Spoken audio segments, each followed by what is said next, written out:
একজন হাউসওয়াইফ হয়ে কিভাবে ঘরে বাইরে দুদিক একা হাতে মেনটেন করতে হয় সেটাই আজকে তোমাদের সাথে শেয়ার করব বন্ধুরা। কারণ একা হাতে দুটো দিক মেনটেন করা মানে খুব কষ্ট। সেটা কিভাবে আমি করি সেটাই তোমাদের সাথে আজকে শেয়ার করব। গুড মর্নিং বন্ধুরা, welcome back to my channel. কেমন আছো তোমরা সবাই? আশা করি তোমরা সবাই খুব ভালো আছো, যে যেখানে আছো ভালো আছো এবং সুস্থ আছো। তোমাদের সবাইকে সোমাজলি ব্লগে স্বাগত জানাই। হুগলি জেলা ছোট্ট একটি শহর ব্যান্ডেল থেকে আমি সোমা চলে এসেছি আজকে আবার নতুন একটি দিনে। তো আজকে হচ্ছে 7 তারিখ, আর আজকে হচ্ছে তোমার এখন সকাল হচ্ছে তোমার প্রায় 6টা বাজে। তো আজকে সকাল থেকে দেখো সব কাজ তোমাদের সাথে সবটা হয়তো শেয়ার করতে পারলাম না, যতটুকুনি পারছি তোমাদের সাথে শেয়ার করছি। কাছে দূরে ঘরে বাইরে যেখান থেকে আমার ভিডিওটা দেখছো, তোমরা অনেক ভালো থাকো, অনেক সুস্থ থাকো, পরিবারের সবাইকে নিয়ে হাসি খুশি থাকো এবং এইভাবে আমাকে ভালোবাসা দিয়ে আমার পাশে থেকে আমার ভিডিওগুলো প্রত্যেক দিন দেখে সব দিদিভাই দাদাভাইরা সুন্দর সুন্দর কমেন্ট করো। আমি খুব খুব আনন্দ পাই এতে। আর এই তোমাদের লাইক কমেন্টগুলো আমাকে না ভিডিও করার জন্য আরও অনেক মোটিভেট করে তোলে। বড়দের প্রণাম আর ছোটোদের বুক ভরা ভালোবাসা দিয়েই কিন্তু ভিডিওটা স্টার্ট করি। তো সকাল সকাল দেখো উঠে সকালে বাসি কাজ যত থাকে যা কিছু সব কিছু কিন্তু সেরে ফেলতে হয়। তারপরে চলে যেতে হয় স্নান করতে। স্নান করে এসে পুজোটা যেহেতু মাম্মাম এখন বাড়ি আছে বলে মাম্মাম দিচ্ছে, অতটা আমার চাপ নেই, এই জন্য মাম্মাম বলে মা আমি পুজোটা দিয়ে দেবো। তো ঠাকুরঘর পরিষ্কার করে রেখে দিই, ও স্নান করে পুজো দিয়ে দেয়। তারপরে রান্নাঘরে গিয়ে রান্না করে সকালে খাবার করে রেখে যাওয়া, আবার নিজে কী নেবো সেটা জোগাড় করা। তো নিজের তো সবসময় আর হয় না, মাঝে মাঝে একটু সময় নিই। তো 2 দিন ধরে তো মুড়ি নিয়ে যাচ্ছি, মুড়ি চানাচুর দিয়ে। আর এখানে দেখুন জল ভরতে বাবা এসছে, বাবা হাত ধোবে, তাই বাবাকে আবার বোতলের জলটা দিলাম, বললাম হাতটা ধুয়ে নাও। আর এখানে আমি কাচ্ছি, আর মা ফুল তুলে এনেছে আজকে, যেহেতু মা সকাল সকাল উঠেছে তো মাই ফুলটা তুলে নিয়েছে। মা ফুল তুলে এনে ফুলটাকে না আবার একটু জল দিয়ে ভিজিয়ে রেখেছে। তাহলে কি জল দিয়ে ফুল যদি ভিজিয়ে রাখা যায় না, ফুলটা বেশ টাটকা থাকে। ওর জন্য মা সবসময় ফুল তুলে জলের মধ্যে মানে বালতির মধ্যে একটু জল ছিটা দিয়ে দেয়, কিংবা একটা ভেজা কাপড় দিয়ে ফুলটা ঢাকা দিয়ে রাখে। আর এই যে উঠোন রাস্তার কথা তো কোনো গল্পই নেই, এটাতে রোজকারের কাজ আমার। রোজ অত বড় বড় উঠোন, মানে অত বড় বড় উঠোন না, এই রাস্তাটা এই মাথা থেকে ও মাথা, আমাদের বাড়ি ততটাই পোস্টার অবধি ঝাঁট দিতে যা কষ্ট হয়।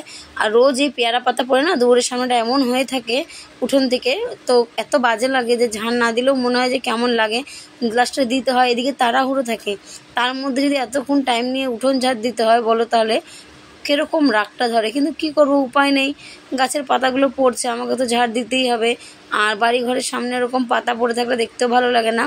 আর এখানে দেখো আমি কিন্তু তোমার স্নান করে চলে এসেছি। তার আগে স্নানে যাওয়ার আগে একটুখানি কলপাটটা ভালো করে ঝাঁটা দিয়ে দিচ্ছি।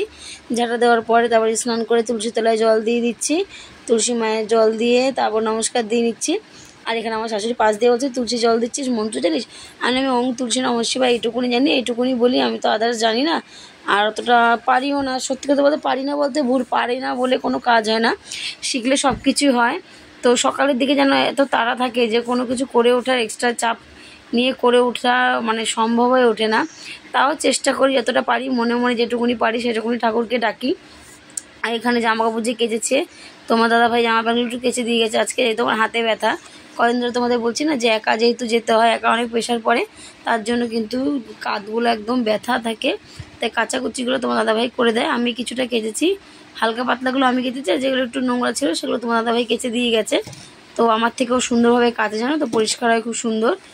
আর এখানে দেখো গাছগুলোতেও জল দিয়ে দিচ্ছি, যেহেতু রোদ পড়েছে, একদিন দিতে পারিনি বলে একদিন না দিয়ে পরের দিন দিতে হচ্ছে। গাছগুলো বেশ, এখানে একটা নীলকণ্ঠ গাছ এত বড় হয়েছিল জানো তো, গরুতে না খেয়ে গেছে, কীরকম লাগে বলো। আর এদিকে কুমড়ো গাছগুলো কিন্তু ভালো বাইছে, কুমড়ো গাছের গোড়াগুলোতেও জল দিয়ে নিচ্ছি। সব কিছুতে এক এক করে জল টল দিয়ে নিয়ে তারপর এবার রান্নাঘরে ঢুকে গেছি। রান্নাঘরে কাজ হচ্ছে আমার, কালকে রাত্রে যেসব জিনিসপত্রগুলো আনা হয়েছিল সব কিছু কৌটোর মধ্যে ভরে ভরে জিনিস জায়গায় রাখতে। কারণ রান্না করতে গেলে সব কিছুরই প্রয়োজন হবে, তখন আবার কোনটা খুঁজবো, তার জন্য একবারে সব কিন্তু দেখো সব কৌটো ভরে জিনিস জায়গায় রেখে দিচ্ছি। কারণ যাতে খুঁজতে হয় না, যা হাত বাড়ালেই পাওয়া যায়, এরকম একটা ব্যাপার। তার জন্য কিন্তু সব আমি জিনিস জায়গায় রেখে দিচ্ছি। আর তারপরে তো তোমার রান্না আছে, আজকে রান্না সেরকম কিছু করব না। আজকে সকালে একটু রুটি করব, কালকে আলুর দম ছিল সেটাই রয়েছে, তো রুটি করে বাবার জন্য 2টো রেখেছি। আর 3টে রুটি তেল দিয়ে ভেজেছি, মা আর আমি একটু রচা করেছি, তো ওটাই খেয়ে নিয়েছি। ওটা খেয়ে আমি কাজে গেছি, আজকে আর ভাত করিনি।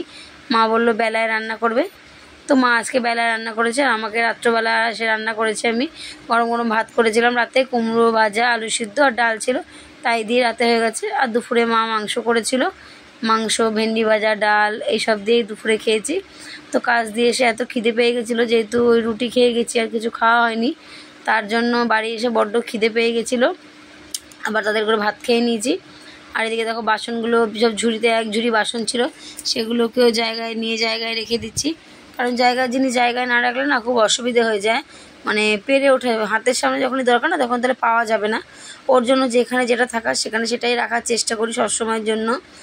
আর এদিকে দেখো এই যে ঘরের দিক সামনে নিয়ে তাও বাইরে যেতে হয়, বাইরে বেরোলে আমার ঘরের চিন্তাও থাকে, আবার বাইরের কাজও আমাকে ঠিকঠাক করতে হবে।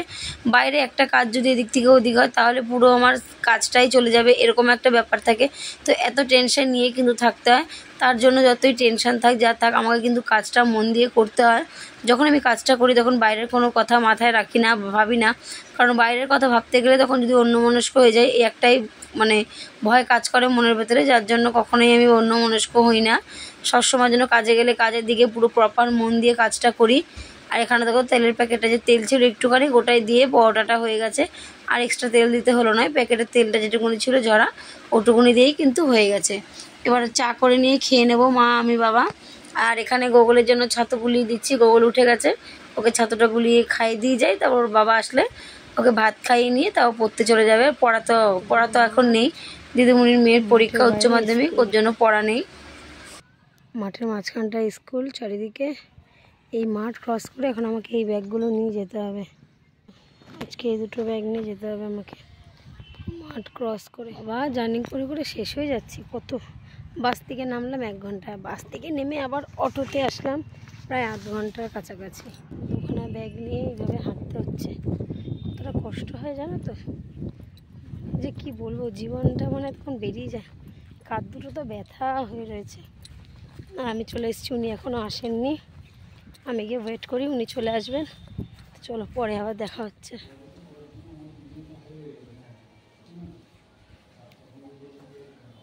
ভেজা চুল ছেড়ে দিই রোদের মধ্যে, যে শুকিয়ে যায় হাওয়ায় পুরো ভেজা। স্কুলে এসে বসে আছে, উনি এখনও আসেননি। চুলটা রোদে জানলার থেকে রোদ আসছে, দেখি যদি শুকায়, ওর জন্য ওখানে বসে আছি যে চুলটা একটু শুকিয়ে যাক, বসে বসে আরাম খাই যতক্ষণ না আসে। তো এদিকে স্কুলে কাজ মিটিয়ে চলে এসেছি বাড়িতে। এই যে দেখো রান্না করেছে মা, সেগুলো চাটনিটা কালকে আমি করেছিলাম, ওই চাটনিটা ছিল। আর চুল আমি কখনো ছাড়া দিই না, তোমরা আমাকে দেখেছো কোনোদিনও আমি চুল ছাড়া কিন্তু দিই না। আর আজকে চুলটা এতটাই ভেজা ছিল, আর ওখানে বসেছিলাম, খুব সুন্দর রোদ দিচ্ছিল, ভাবলাম যে রোদের মধ্যে চুলটা ছেড়ে বসি, তাহলে কিন্তু চুলটা ভালো শুকিয়ে যাবে। আর সত্যি আরামও লাগছিলো, হাওয়া আসছিল, রোদ ছিল, সব কিছু মিলিয়ে মানে একটা অন্যরকম ব্যাপার। আর এখানে দেখো খাওয়া দাওয়া করে একটু বিশ্রাম নিয়েছিলাম, কারণ শরীরটা দিচ্ছে না দুদিন ধরে, তোমরা তো জানো এক কথা বারবার কি বলবো, তাই একটু শুয়ে পড়েছিলাম। তারপর উঠে নিয়ে যে চাদরটা পাল্টাবো, চাদর আমার কালকে পাল্টানোর কথা ছিল বৃহস্পতিবার, তো কালকে কোনো কারণে চাদরটা পাল্টাতে পারিনি, যার জন্য আজকে পাল্টে নিচ্ছি। চাদর, বালিশের কভার সব কিছু পাল্টে নেবো, পাল্টে নিয়ে বিছানা গুছিয়ে পরিপাটি করে রেখে দেবো, কারণ বিছানা অগোছালো থাকলে না ঘরটা শোভাটাই নষ্ট হয়ে যায়। আর আমাদের তো জানো বিছানার মধ্যে সব কিছু, এখন এক এক করে ছেলে মেয়ে পড়তে যাবে, সবাই যাবে, বিছানাটা সুস্থ থাকবে, যেই পড়ে আসবে ব্যাস 3 জন, বাবা ছেলে মেয়ে 3 জন মিলে বিছানার মধ্যে কী বা করবে, ওরা কোথায় বা বসবে, তাই না? আমাদের খাটে শুয়ে শুয়ে টিভিটা যতটা দেখা যায় দেখো, আর নিচে বসলে কোথায় দেখবে, তার ঘাড় উঁচু করে দেখতে হবে, ঘাড়ে লাগবে, আর সম্ভব না, সারাদিন তো খাটাখাটনি করে, তারপরে সে একটু চায় যে বিছানায় পাটা ঠেকাই, তখন যদি বলি যে এখানে বসে থাকবা তাহলে কি হবে? আর এইখানে দেখো আমার ননদের মেয়ে হাত দিয়ে আমার সাথে ইয়ার্কি করছে, ও এসে হাতটা কেটে নাচাচ্ছে। আর ছোটো ননদের মেয়ে এসছে বাড়িতে, আমি এসে দেখি ওরা দুজনে এসছে, তো ওরা খাচ্ছিল, তারপর আবার আমি খেলাম, আমি এসে দেখি ওরা সবাই খাচ্ছে। আর এদিকে দেখো আমার চাদর পাতা কমপ্লিট হয়ে যাবে। আর তোমার দাদাভাইকে একটু দোকানে পাঠিয়েছি দুধ আনতে, প্রথমে বাবা গেছিলো, দোকান বন্ধ ছিল পাইনি, তারপর তোমার দাদাভাই আবার গেল, গিয়ে দুধ আনলো, চা করলো। আমার ননদ বলছিল চা করতে হবে, দাঁড়াও চা করছি। তারপর চা করে নিয়ে সবাই মিলে খেলাম, একটু কথাবার্তা বললাম, এইভাবে একটু রাত্রের সময়টা সন্ধ্যাবেলা কাটালাম। তারপরে তো চাটা খেয়ে আবার চলে গেলাম বাজারে, কারণ বাজার করতে হবে। ঘরে বাজার বলতে কিছু নেই, অল্প একটু আলু, অল্প একটু পেঁয়াজ, এরকমভাবে কিছু পড়ে আছে, তো বাজার করতে হবে, বাজার না করলে হবে না। আর বাজারেও গেলাম, বাজারে গিয়ে যে পুঁই শাক নিলাম, একটু কুমড়ো নিলাম, আর বেগুন নিলাম, মানে কুমড়োটা এত সুন্দর লাগছিল না দেখতে, দেখে আমি নিয়ে নিয়েছি যতটা ছিল। আর একটু পুঁই শাক নিলাম, কালকে করবো পুঁই শাক কুমড়ো বেগুন দিয়ে। আর আলু নিলাম, আর কিছু নিইনি। আর একটুখানি মুদিখানা দোকানে সদাই নিয়েছে বলতে তোমার একটু ছোলা, বাদাম, চা পাতা, গরম মশলা, কোলগেট এইসব নিয়ে এসেছি। কারণ মানে ধরো কোনো জিনিস ফুরিয়ে গেল, আবার দোকানে পাঠাবো আনবো, আর এখানে দোকানে কোনো ভরসা থাকে না, তার জন্য একবার এনে রেখেছি, যখন যেটা লাগবে নিয়ে ব্যবহার করতে পারবে, অসুবিধা হবে না। আর না থাকলে আনতে যেতে হবে, আর ছেলে মেয়ে তো ভেতরে দোকানে যেতে পারে না, আর এইখানে দোকান মাঝে মাঝে খোলে বন্ধ হয়, এরকম একটা ব্যাপার, তার জন্য অত চাপ নেই। আর এখানে দেখো আমি সব ঝাড় দিয়ে মুছে নেবো, কারণ যেহেতু পরিষ্কার করেছি তো ঝাড় দিয়ে না মুছে নিলেও হবে না। তাই দেখো এখানে সব সরিয়ে সরিয়ে ঝাড় দেবো, যেহেতু রোজ সামনে সামনে ঝাড় দেওয়া হয়, সরিয়ে সরিয়ে ঝাড় দেওয়া হয় না, তাই এখন সব কিছু সরিয়ে সরিয়ে ঝাড় দিয়ে পরিষ্কার করে নিয়ে ঘরটা একবার মুছে নেব। তারপরে চা করবে তোমার দাদাভাই, চাটা করবে, চা করার পরে চাটা সবাই মিলে মার ঘরে বসে একটু খাবো, গল্প টল্প করবো, তারপরে বাজারে যাব। তো চলো বন্ধুরা, ভিডিওটা দেখতে থাকো, আশা করি তোমাদের ভালো লাগবে। আর হচ্ছে রাত্রবেলা বলে না, সব কিছু সবার যত্ন নিতে গেলে নিজের যত্ন আর কোনোদিনও হয়ও না, আর নিজের কোনো শরীরের যত্ন বলো কোনো কিছু নিজের খেয়াল রাখা যায় না, কিন্তু আজকে তার মধ্যে আমাকে করতে হয়েছে। কারণ আমার পাটা না এই কদিন ধরে মুজো পড়িনি, সারা শীতে মুজো পড়েছি, পা একটুকু ফাটেনি, এই কদিন হলো একটু মোজা পরিনি, পাটা ফেটে কি অবস্থা, হাঁটতে পারি না, পায়ে যন্ত্রণা করে, হয়ে গেছে কতটা। এই জন্য তোমার দাদাভাইকে বললাম যে একটু নুন জল দিয়ে আমি গরম করে শ্যাম্পু দিয়ে ভালো করে পাটা পরিষ্কার করে নিয়ে একটু বোলিং লাগিয়ে নিই। তো তাই করলাম, খাওয়া দাওয়া শেষে সবাইকে খেতে টেতে দিয়ে তারপরে আমি ওই বোলিংটা লাগালাম, পাটা ভালো করে ওয়াশ করে গরম জল নুন জল দিয়ে শ্যাম্পু দিয়ে তারপরে তোমার ওই বোলিং লাগালাম। তো এই হচ্ছে আজকের ভিডিও। আর আজকের ভিডিওটা যদি ভালো লাগে বন্ধুরা অবশ্যই আমাকে জানিও কমেন্টের মাধ্যমে। আর যারা আমার চ্যানেলে নতুন বন্ধুরা আছো, যদি আমার ভিডিও কোনো অংশ ভালো লেগে থাকে অবশ্যই একটা লাইক করে যেও, পারলে আমার চ্যানেলটিকে সাবস্ক্রাইব করে আমার পাশে থেকে আমাকে ভিডিও করার জন্য আরও আগ্রহী বানিও বন্ধুরা। আর আমার বন্ধুদের তো বলার কোনো প্রয়োজন নেই, আমার বন্ধুরা আমাকে না বলতেই অনেক অনেক অনেক ভালোবাসা দিয়ে চললাম। এখন সন্ধ্যাবেলা বাজারে দুজনে মিলে, এই যে আমার সাথে তোমার বডিগার্ড আছেই, কোনো ব্যাপার না।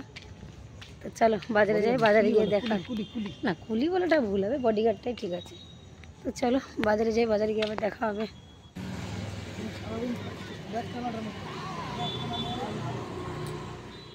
আর বাড়ি ফেরার সময় তোমার দাদাভাইকে বললাম তাহলে চালটা যখন নিতে হবে তাহলে নিয়েই চলো, তারপর চালের বস্তাটাও তোমার দাদাভাই নিয়ে আসলো, হাতের ব্যাগ দুটো বললাম আমাকে দাও আমি নিয়ে যাই, বললো না তুমি সারাদিন এমনি অনেক ব্যাগ টানো, তোমার আর এখন ব্যাগ টানতে হবে না, তোমার হাতে এমনি ব্যথা, আমি টেনে নিয়ে যাচ্ছি।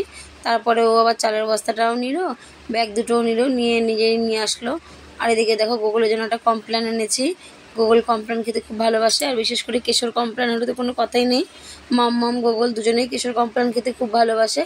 তাই এই দেখো কমপ্লেনটাকে ঢেলে রেখে দিলাম। তো আসার সঙ্গে সঙ্গে দুই ভাই বোনে বাটিতে করে নিয়ে খাওয়া হয়ে গেছে, এতই ভালোবাসে কমপ্লেন। আমি বলছি ঠিক আছে বাবা, শুধু শুধু সবসময় খাবে না, কারণ শুধু শুধু খেতে নেই, বলো ঠিক আছে মা। তারপরে যেসব যা যা জিনিসপত্র এনেছি রাত্রবেলা সব কিছু জায়গায় রেখে দিয়েছি, প্যাকেটটার মধ্যে করে ফ্রিজে রেখে দিয়েছি যাতে মানে খোলা না থাকে। আর এঁচড় এনেছি কাটিয়ে, এঁচড়টাও করবো, এঁচড়টা আর একদিন করবো, আজকে কালকে করব না, কালকে পুঁইশাক করবো। আর মাছ এনেছি আর মাছ, কালকে আর মাছটা করবো। তো চলো বন্ধুরা ভিডিওটা এখানেই শেষ করছি, আবার কালকে দেখা হবে নতুন একটা দিনে নতুন একটি ভিডিও নিয়ে। ততক্ষণের জন্য সুস্থ থেকো, ভালো থেকো, এবং এইভাবে আমার পাশে থেকে আমাকে সাপোর্ট করো বন্ধুরা। নিজেও ভালো থেকো, অপরকেও ভালো রেখো। Tata, good night, love you all বন্ধুরা।